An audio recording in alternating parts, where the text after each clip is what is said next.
नमस्कार, मैं राजू मौर्य।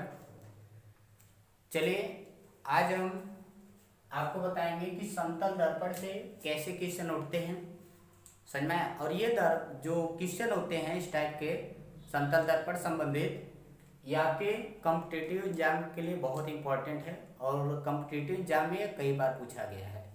तो चलिए इस टाइप के क्वेश्चन अगर आते हैं समतल दर्पण से संबंधित तो आप कैसे करेंगे। तो चलिए देखिए पहला क्वेश्चन क्या है। तो देखिए पहला क्वेश्चन क्या है आपका कि समतल दर्पण के सम्मुख 6.5 सेमी की वस्तु रखने पर निर्मित प्रतिबिंब की लंबाई कितनी होगी। यहाँ पे क्वेश्चन ये कह रहा है, इसका मतलब समझिए कि एक समतल दर्पण है, उसके सम्मुख माने सामने। ओके, मान के चलिए यहाँ पे हम एक आपका क्या ले लेते हैं, समतल दर्पण ले लेते हैं। ओके, ये समतल दर्पण है, इसके सामने क्या है 6.5 सेमी की वस्तु रखने पर, अर्थात जो यह 6.5 सेमी है ये क्या कर रहा है, वस्तु की लंबाई कर रहा है। तो वस्तु की लंबाई कितना है, ये वस्तु है तो वस्तु की लंबाई कितना है 6.5 सेमी है। आगे फिर क्या कर रहा है, तो इससे जो बना प्रतिबिंब है अर्थात निर्मित कब होता है बना प्रतिबिंब, जो बना प्रतिबिंब की लंबाई क्या होगी। तो हमने अभी इसके पहले वाले वीडियो में हमने बताया कि समतल दर्पण के बारे में कि समतल दर्पण के सामने जितना बड़ा वस्तु रखोगे उतना ही बड़ा प्रतिबिंब बनेगा दर्पण के पीछे। तो यहाँ पे बहुत इजी सवाल है, तो जितना बड़ा वस्तु है उतना ही बड़ा आपका क्या बनेगा, प्रतिबिंब बनेगा। तो यहाँ पे हम ऐसे कर सकते हैं कि एक लाइन का एक क्वेश्चन है कि जो प्रतिबिंब है ये क्या है, प्रतिबिंब है, और प्रतिबिंब भी कितना लंबा बनेगा 6.5 सेमी का ही बनेगा। अर्थात कहने का तात्पर्य यह है कि जो हमारा उत्तर होगा वहां पे लिख सकते हैं कि प्रतिबिंब की लंबाई कितनी होगी 6.5 सेमी होगी। समझ में आया? तो इस टाइप के अगर क्वेश्चन आपको मिलते हैं तो आप आसानी से कर सकते हैं। फिर से समझ लीजिए कि समतल दर्पण के सामने जितना बड़ा वस्तु रखोगे उतना ही बड़ा प्रतिबिंब दर्पण के पीछे बनेगा।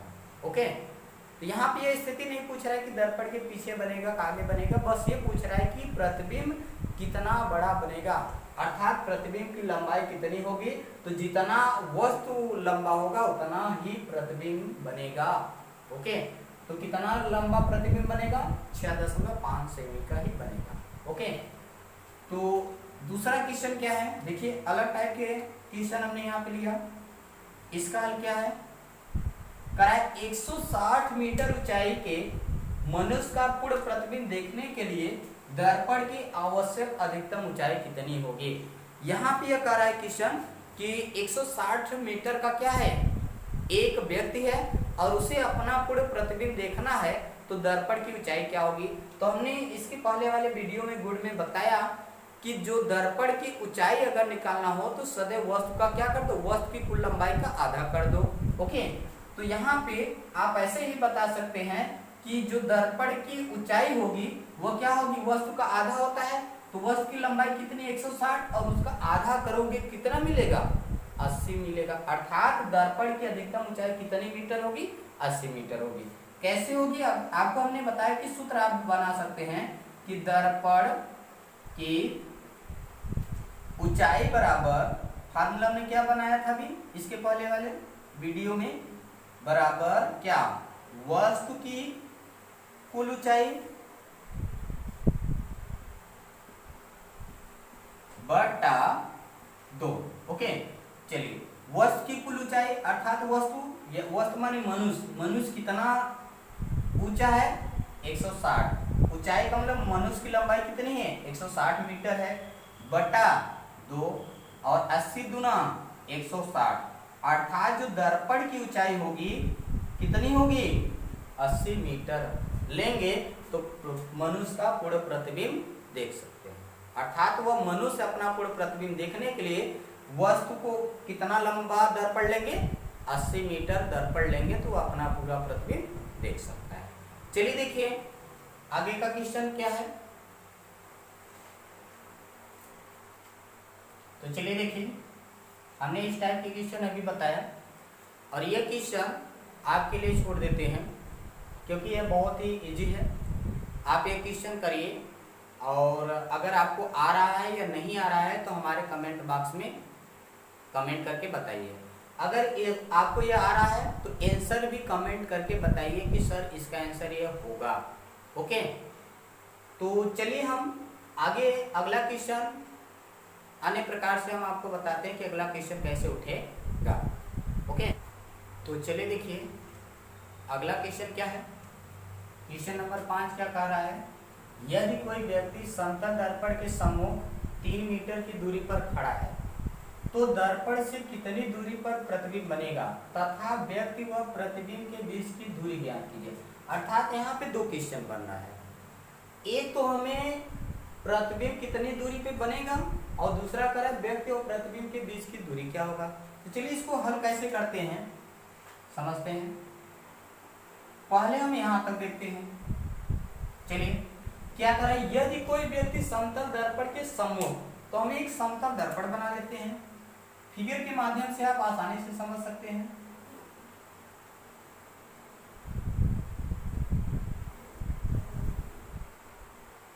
चलिए देखिए क्या है, समतल दर्पण है, इसके एक तरफ क्या कर देते हैं, तले कर देते हैं।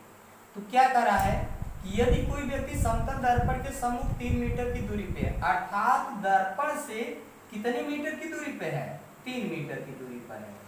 तो अर्थात यहां से यहां तक क्या है, मान के चलिए कोई व्यक्ति है,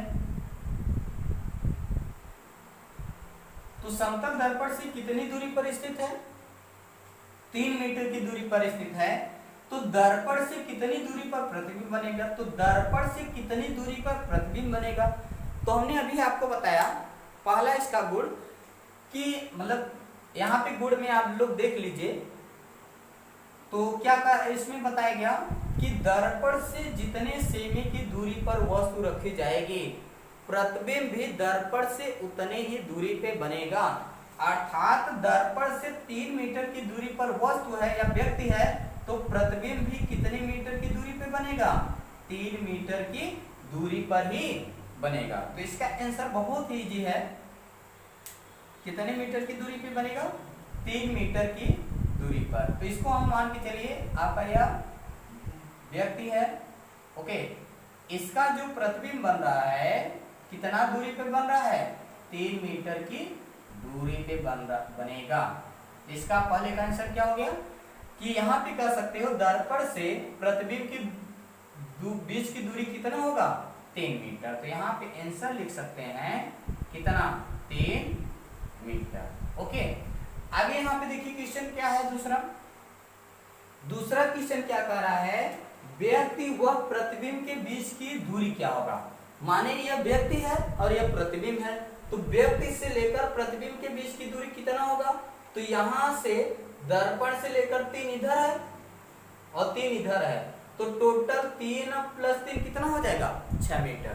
तो यहाँ पे अगला इसका आंसर क्या हो जाएगा, व्यक्ति व प्रतिबिंब के बीच की दूरी बराबर कितना हो जाएगा, 6 मीटर। ओके, ये सवाल समझ में है। तो फिर से देख लीजिए, यदि कोई व्यक्ति समतल दर्पण के सम्मुख 3 मीटर की दूरी पर खड़ा है, यह समतल दर्पण है, सम्मुख माने सामने, दर्पण से कितने मीटर की दूरी पर, 3 मीटर की दूरी पर यह व्यक्ति खड़ा है। आगे क्या करा है, तो दर्पण से कितनी दूरी पर प्रतिबिंब बनेगा, तो दर्पण से कितनी दूरी पर इसका प्रतिबिंब बनेगा, किसका, व्यक्ति का। तो हमने आपको विशेषता में बताया समतल दर्पण की विशेषता में कि दर्पण से जितनी सेमी की दूरी पर वस्तु रखी जाएगी प्रतिबिंब भी दर्पण से उतने ही दूरी पे बनेगा। अर्थात 3 मीटर की दूरी पर है तो प्रतिबिंब भी 3 मीटर की दूरी पे बनेगा। अगर 4 मीटर की दूरी पर है तो प्रतिबिंब भी 4 मीटर की दूरी पर बनेगा। 10 मीटर की दूरी पे कर रहा है तो प्रतिबिंब भी 10 मीटर की दूरी पर बनेगा। समझ में आया। आगे फिर क्या कर रहा है, व्यक्ति व प्रतिबिंब के बीच की दूरी क्या होगी, तो व्यक्ति व प्रतिबिंब के बीच की दूरी अगर यहाँ से यहाँ तक देखा जाए तो आपको वैसे ही नजर आ रहा है, 3 इधर है और 3 इधर है, तो 3 + 3 बराबर कितना हो जाएगा, 6 मीटर हो जाएगा। ये क्वेश्चन समझ में आया? तो अगर इस टाइप के क्वेश्चन आते हैं तो आप आसानी से कर सकते हैं, हमें उम्मीद है। अगला क्वेश्चन देखिए क्या है कि यदि कोई इमेज समतल दर्पण के सम्मुख रखी है, तो यह जो क्वेश्चन सब कराया जा रहा है समतल दर्पण पे कराया जा रहा है, और यह सब क्वेश्चन बहुत इंपॉर्टेंट है, आपको बार बार बता रहे हैं। तो चलिए देखिए क्या करा है, यदि कोई इमेज समतल दर्पण के सम्मुख रखी है, तो हमने क्या बताया, आप फिगर आराम से बना सकते हो। समतल दर्पण बना लीजिए। चलिए ये समतल दर्पण हो गया। तो यदि कोई मेज समतल दर्पण के सम्मुख रखी है, तो चलिए हम यहाँ पे एक मेज बना लेते हैं। ओके, ये क्या है, मेज। मेज को हम क्या कर सकते हैं, वस्तु कर सकते हैं। तो यदि कोई मेज समतल दर्पण के सम्मुख माने सामने रखी है, तथा मेज का प्रतिबिंब, जो मेज का जो प्रतिबिंब है, चलो मेज का प्रतिबिंब डॉट डॉट कर देते हैं। डॉट डॉट क्यों करेंगे, क्योंकि इसमें कौन सा प्रतिबिंब बनता है, आभासी प्रतिबिंब बनता है।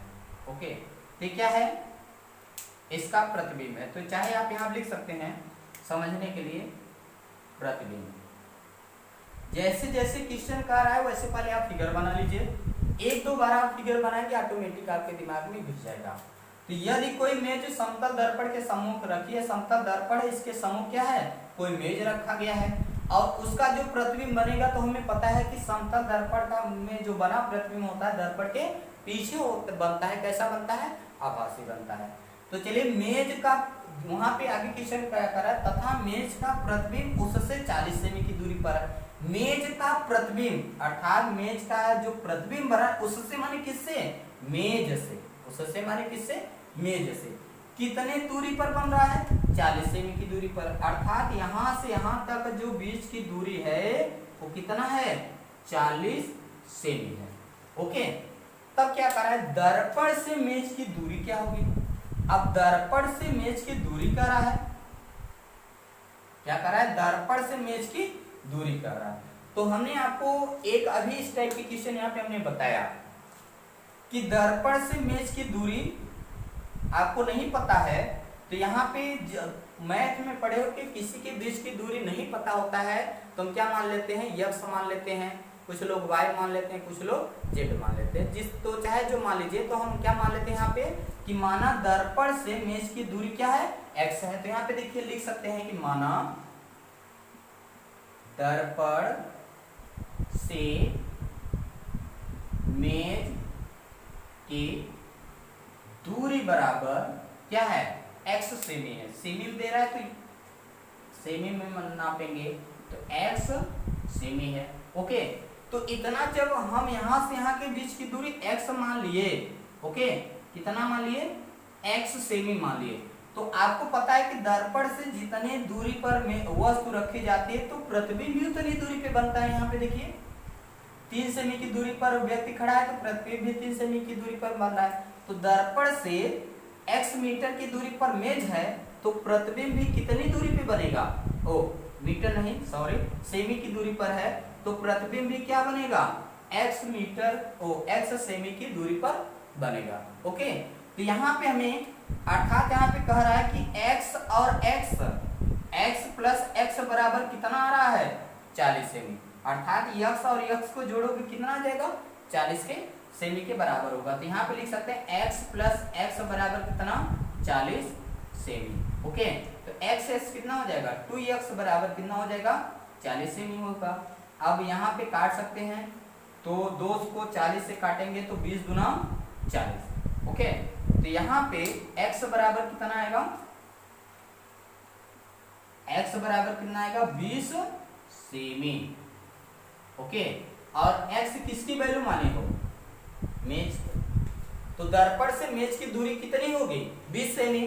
अब यहाँ पे देखो 40 कैसे आया, तो जब दर्पण से मेज की दूरी 20 सेमी है, तो दर्पण से प्रतिबिंब भी 20 सेमी की दूरी पर बनेगा। तो 20 प्लस 20 बराबर कितना हो जाएगा, टोटल 40 सेमी होगा। तो हमें उम्मीद है कि यह सवाल आपको समझ में आया। तो यहाँ पे हमने आपको बताया दर्पण संबंधित क्वेश्चन, जो बहुत इंपॉर्टेंट क्वेश्चन है। तो आज के लिए हम इतना ही, तो चलिए आज के लिए इतना ही, आपको बाकी नेक्स्ट वीडियो में बताया जाएगा।